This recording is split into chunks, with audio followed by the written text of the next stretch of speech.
Hi everyone, welcome to your channel Surbhi classes. आज मैं लेकर आया हूँ इंग्लिश के सबसे आसान सेंटेंसेस जिसका इस्तेमाल हम बोलने और लिखने में खूब करते हैं। और ये ऐसे सेंटेंसेस होते हैं जो हमारी मजबूरी और आवश्यकता को बताते हैं। जी हाँ, मैं बात कर रहा हूँ हैज़, हैव, हैड टू के बारे में। तो शुरू करते हैं आज का क्लास। सबसे पहले हम बात करेंगे एक्सप्रेशंस के बारे में। प्रेजेंट टेंस में कुछ एक्सप्रेशन होते हैं जिसको आप गौर से सुने और देखें। रोना है, पढ़ना है, खेलना है, कमाना पड़ता है, खेलना पड़ता है, खाना पड़ता है। अगर ये एक्सप्रेशंस आते हैं, और दूसरी चीज इसमें क्या है, सब में है लगा हुआ है। अगर ये एक्सप्रेशन आते हैं तो ये होते हैं हमारे प्रेजेंट टेंस, और जब ये इस्तेमाल होते हैं तो इनके साथ लगता है हमारा हैज, हैव, टू। जी हाँ, अब हम बात करेंगे पास्ट टेंस।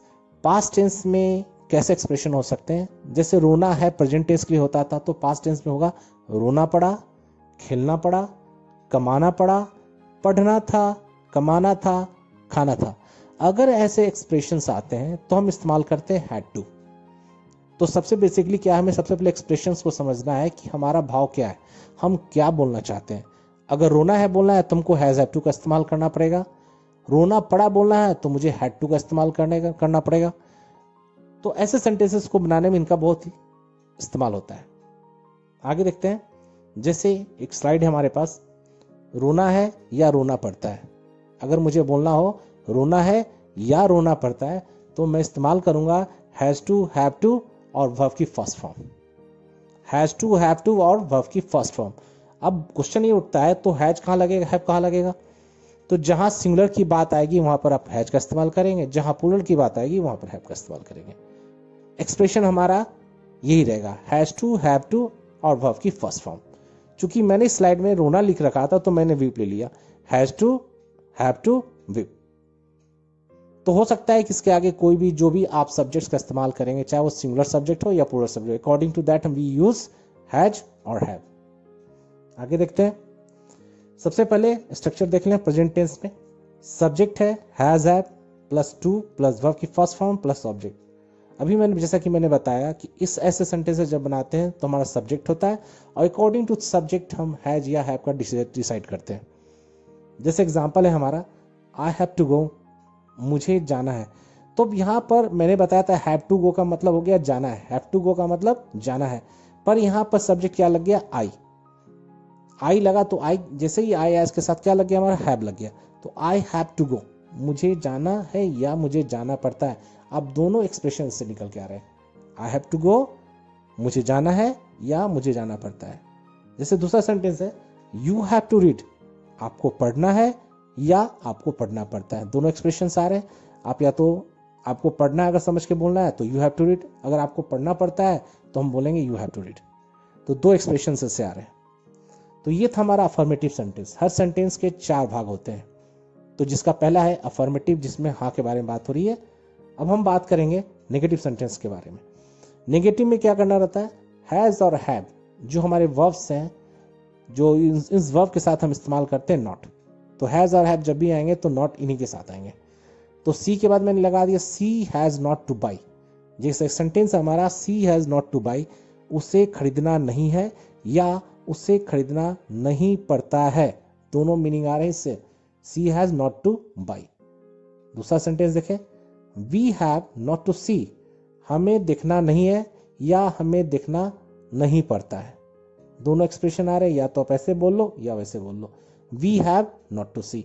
और सबसे ध्यान देने की बात है कि नेगेटिव जब बनाते तो हैज और हैव के साथ ही नॉट का इस्तेमाल होगा। ऐसा नहीं कर देना है कि सी हैज टू नॉट बाई, तो ये मेरा सेंटेंस गलत हो जाएगा। नेक्स्ट सेंटेंस है हमारा interrogative.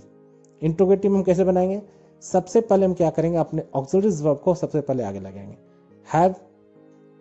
Have you to ask, क्या आपको पूछना है। सबसे पहले क्या करना होगा, हैज आपको पहले लगाना होगा, उसके बाद सब्जेक्ट, फिर हम इन्फिनिटिव यानी verb to plus V1। Have you to ask, क्या आपको पूछना है। दूसरा सेंटेंस हमारा है, हैज ही टू अर्न, क्या उसे कमाना पड़ता है या क्या उसे कमाना है। अब आ जाएंगे हम नेक्स्ट सेंटेंस की तरफ, इंट्रोगेटिव और नेगेटिव। ये चौथा सेंटेंस हमारा बनता है इंट्रोगेटिव और नेगेटिव। जैसे have you not to come, क्या आपको नहीं आना है या क्या आपको नहीं आना पड़ता है। तो ऐसा सेंटेंस बनेगा जिसमें इंट्रोगेटिव की बात हो रही है और नेगेटिव की बात हो रही है। दूसरा सेंटेंस हमारा has he not to play, क्या उसे खेलना नहीं पड़ता है, क्या उसे खेलना नहीं पड़ता है या क्या उसे खेलना नहीं है। तो यहाँ हम देख रहे हैं कि हैव और हैज को हम सबसे पहले आगे लगा करके बाकी के वर्ड्स उसके बाद डाल देते हैं। अब हमारे पास बात करेंगे पास्ट टेंस में। पास्ट टेंस में हम हैड टू का इस्तेमाल कैसे करेंगे। जैसे हमारा एक्सप्रेशन है खेलना पड़ा या खेलना था, ध्यान से सुनिएगा इसको, खेलना पड़ा या खेलना था, तो हम इस्तेमाल करेंगे हैड टू प्ले। खेलना था या खेलना पड़ा, हैड टू प्ले।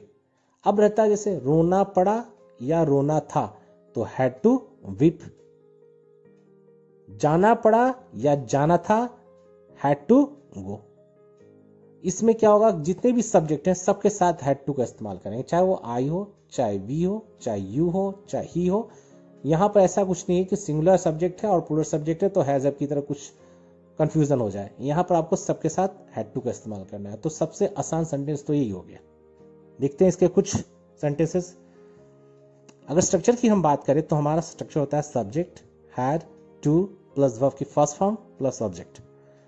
अब जैसे एक सेंटेंस है हमारा आई हैड टू गो, मुझे जाना था या मुझे जाना पड़ा। आप दोनों बोल सकते हैं, आई हैड टू गो, मुझे जाना था या जाना पड़ा। नेक्स्ट सेंटेंस है यू हैड टू रीड, आपको पढ़ना था या आपको पढ़ना पड़ा। मैं बार बार रिपीट कर रहा हूं कि यहाँ के दो सेंस निकल के आ रहे हैं, या तो हम आपको पढ़ना था या आपको पढ़ना पड़ा, दोनों का मतलब एक ही होगा, you had to read. Next sentence हमारा नेगेटिव। नेगेटिव में क्या करना है, हैड के साथ नॉट का इस्तेमाल करना है। जैसे वहां पर हम प्रेजेंट में हैज हैव के साथ नॉट लगाते थे, नेगेटिव में हम हैड के साथ नॉट का इस्तेमाल करेंगे। आई हैड नॉट टू से, मुझे नहीं कहना था या मुझे नहीं कहना पड़ा, दोनों हो सकते हैं। नेक्स्ट सेंटेंस है he had not to write it, उसे इसे लिखना नहीं पड़ा। He had not to write it, उसे इसे लिखना नहीं पड़ा या उसे इसे लिखना नहीं था।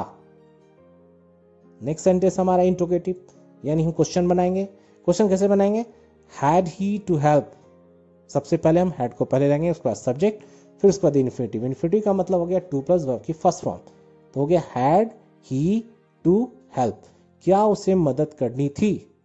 नेक्स्ट क्या हो गया, हैड यू टू स्लीप, क्या उसे सोना पड़ा।